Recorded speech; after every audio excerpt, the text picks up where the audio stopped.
নমস্কার বন্ধুরা, আমার ছাদ বাগানে প্রত্যেককে স্বাগত।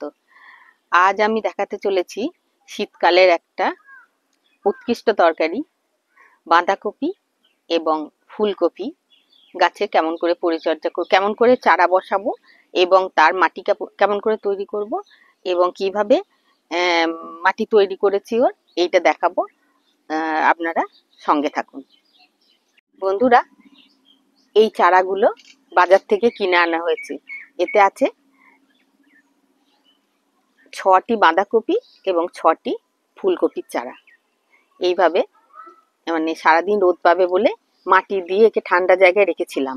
আর এখন বিকাল 4:30 বাজে। আমি এগুলোকে প্রতিস্থাপন করব, তাহলে সারা রাত ঠান্ডা পাবে এবং সকালে গাছগুলি ভালোভাবে লেগে যাবে টবে। এবার দেখুন কেমন করে আমি মাটি তৈরি করেছি আর কিভাবে এদের প্রতিস্থাপন করব। দাদা আমার তো লাগবে না, শুরু করো, আবার শুরু করো। এরকম ড্রেনেজ যুক্ত টব নিয়েছি। এটা 6 ইঞ্চি টব হবে। একটা খোলাম কুচি দিয়ে এই ছিদ্রটা আমি ঢেকে দিলাম। তারপর কিছুটা বালি মিশ্রিত মাটি দিয়ে এইভাবে হাফ মতন ভর্তি করলাম। তার আগে বলি মাটিটা আমি কেমন করে তৈরি করেছি। এতে দোআঁশ মাটি নিয়েছি যাতে জল নিকাশের ভালো ব্যবস্থা হয় শীতের সবজি।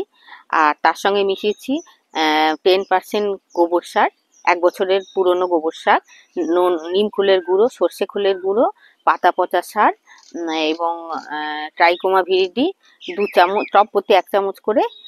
আর নিয়েছি পাতা পচা সার।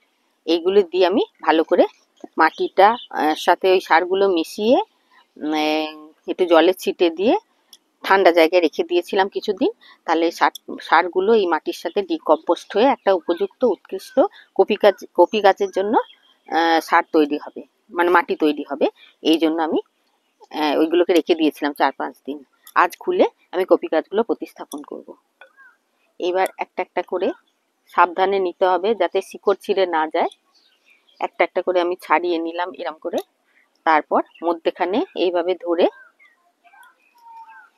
আমি মাটি ভরাট করব। তবে সম্পূর্ণটা ভরাট করব না, কারণ জল দেওয়ার ব্যবস্থা করতে হবে মাঝে মাঝে। বেশি জলও লাগবে না, কিন্তু ওই মাটি এখন আমাকে ভিজিয়ে দিতে হবে ভালো করে, কারণ এই সারযুক্ত মাটি।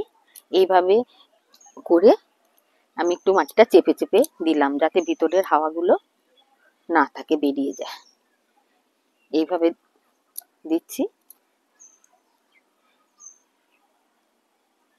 প্রতিটা টবই আমি এইভাবে তৈরি করে নেব। বন্ধ করে দাও। তারপর একে একে গাছগুলিকে পুরো প্রতিস্থাপন করে আমি জল দিয়ে দিলাম। প্রত্যেকটা গাছে জল দিয়ে ভর্তি করে দিলাম, কারণ মাটিগুলো শুকনো হয়ে আছে তো। এখন সারাদিন রোদ পেয়েছে, একটু গাছগুলো নিস্তেজ লাগছে। সকালে উঠে সম্ভবত এরা ঠিক হয়ে যাবে। এভাবে আমি 12টি বলেছিলাম, 12টি নেই এখানে, 11টা দেখা যাচ্ছে। 11টা কপির চারা আমি এখানে রোপণ করলাম। বন্ধুরা, ভিডিওটা কেমন লাগলো জানাবেন। কপি হলে আবার আপডেট দেবো আপনাদের কাছে।